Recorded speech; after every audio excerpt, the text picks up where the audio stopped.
Hello, I'm Lesley Logan, and today I'm going to show you Star on your Wunda chair.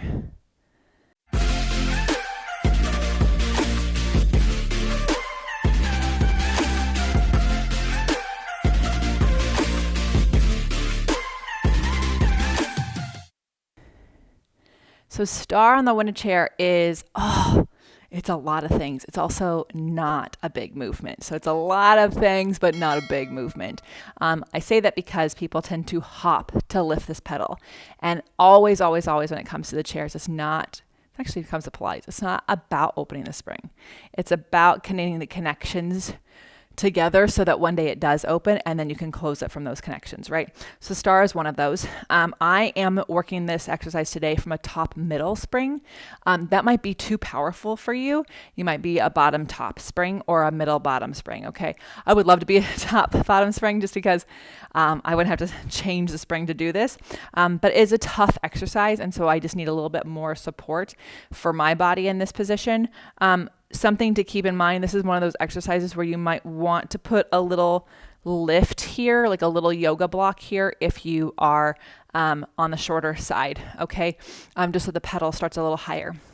If you came to this video from the online PilatesClasses.com flashcards, thank you so much. We truly love making these cards for you. We know how many of you use them in fun, different ways, whether it is for studying, having a home self-practice, or putting things together to build a class or a session for people. There's just an endless ways you can use them, and it makes me so happy to see that. So thank you. If you don't have those decks yet, go get them. Okay, so Star.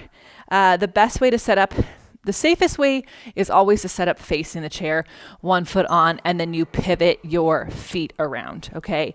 The other thing you can do is come at this as if you're just standing to the side and pull it down. You want the inside leg on that edge of the pedal parallel, so that pedal wants to lift, which is why pivoting might be safer for you.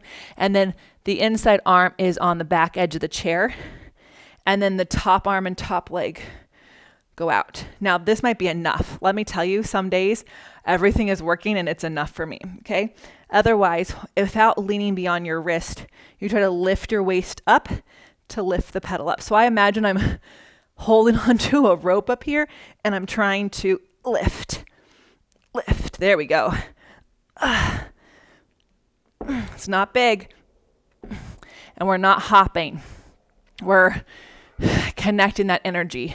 Again, if you shoot yourself that way, the pedal will lift, but you're going to be going that way, and we want to go being up, right? So here's it from the back side. Again, trying to stack everything we can. What is helpful is if someone was here to lift my leg a little higher, it's somehow very helpful, and my mind goes, oh, I know how to do that lift.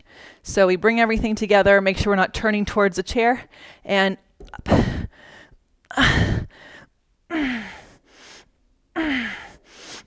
Woo! You will feel all of this in a good way, and you'll feel all this working together. Always turn, close the spring before you dismount completely. I love to keep my hands on until I know the spring is closed, just so that if this pedal slips out from underneath me, the chair doesn't flip over, scare me, scare the world. You'll have to do a few reps, and again, if all you do is get in position and hold, that's going to be enough, right? That's valid. So keep that in mind. Try not to be hard on yourself just because you didn't get the pedal all the way up like you do on your pull-ups. They're very different exercises. Join us over at onlinePilatesClasses.com, where we love to play with our Wunda chair in workouts, and we love to help you do life better.